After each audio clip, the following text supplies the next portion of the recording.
గంటలకు కూడా పిన్నెల్లి రామకృష్ణారెడ్డి గారు ప్రెస్ మీట్లో ఈ ఈవీఎంలు బదులు కొడతాలు ఇవన్నీ కూడా తెలుగుదేశం వాళ్ళు చేశారు. వాళ్ళు మా గెలుపుని తట్టుకోలేక ఈ బ్రహ్మారెడ్డి గారి మీద ఆఖరికి మరి సేవకు కూడా హాని చేయని వ్యక్తి కృష్ణదేవరాయలను కూడా ఆ ఫ్యాక్షనిస్ట్ లిస్టులో కలిపి పిన్నెల్లి చాలా దారుణంగా కామెంట్లు చేసిన కొద్ది గంటల్లో అతని చరిత్ర రాజకీయంగా అంతమవుతుందని అతను అనుకోలా. మరి రాత్రి 9 గంటలకల్లా అతను చేసిన విధ్వంసం డైరెక్ట్ గా మీడియాలో కళ్ళకు కట్టినట్టుగా వచ్చింది. ఎంత దారుణంగా అతను బాక్సుల్ని బద్దలు కొట్టాడో. మరి అటువంటి వ్యక్తిని మీరు చూశారు. జగన్మోహన్ రెడ్డి ఆ బస్ టూర్లో తిరిగినప్పుడు ఎక్కడ పెద్దగా జనం లేరనుకోండి, వెళ్ళినప్పుడల్లా ప్రతివాడిని సౌమ్యుడు, మంచివాడు ఇలా మాట్లాడేవాడు. పిన్నెల్లి గారిని కూడా రామకృష్ణ చాలా మంచివాడు, ఇప్పటికే మంచి పదవి ఇచ్చా, ఇంకా మంచి పదవిలో పెడతా, మంచివాడు కాబట్టి ఓట్లేయండి అన్నాడు. ఎంత మంచివాడో తెలిసిపోయింది. నిన్న టీవీలో దొరికేశాడు. ఇలా లేపి బద్దలు కొట్టి, సరే ఒకతను ఒక తెలుగుదేశం కార్యకర్త, రైతు అనుకుంటా, పెద్ద ఆయన పంచి కట్టుకుని లింగిలో రామకృష్ణారెడ్డిని అటాక్ చేయడానికి వెళ్తే సరే తప్పించుకున్నాడు. ఆ తర్వాత అతను తలబదలు కొట్టారు. హింస చేసేది వాళ్ళు, కానీ పేపర్లో రాసేది తెలుగుదేశం వాళ్ళు హింసకు పాల్పడుతున్నారు, తెలుగుదేశం వాళ్ళు ఓడిపోయారని చెప్పి ఎలా చేస్తున్నారు. ఈ రోజు సాక్షి చూశాను.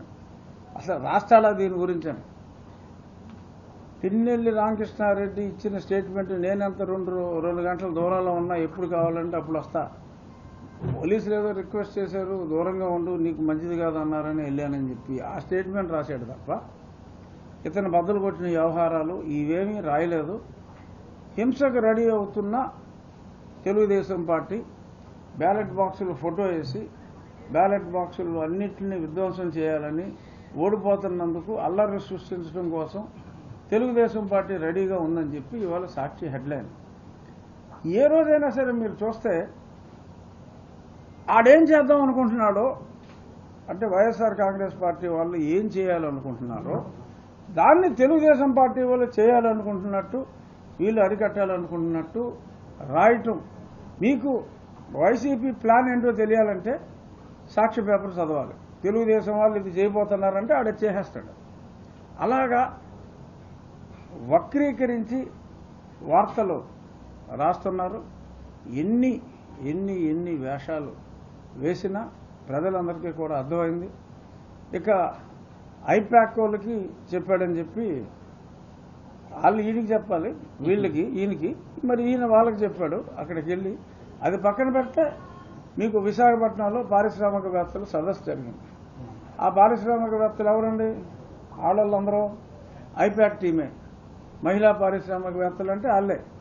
ఆ తర్వాత మరి కొంతమంది లబ్ధిదారులు, మరి గెటప్పులు మార్చి కొంతమంది లబ్ధిదారులు, జగన్మోహన్ రెడ్డి వలన నాకు ఇది వచ్చింది, నేను నా జీవితాంతం, నేను నా పిల్లలు, వాళ్ళ పిల్లలు అందరూ కూడా జగన్మోహన్ రెడ్డికి రుణపడి ఉంటాం. ఆయాసం వేసింది మళ్ళీ వీళ్ళే.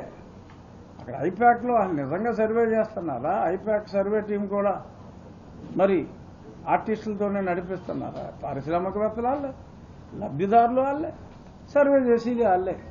దీన్ని బట్టి అదంతా ఒక డ్రామా కంపెనీ. ఆ డ్రామా కంపెనీకి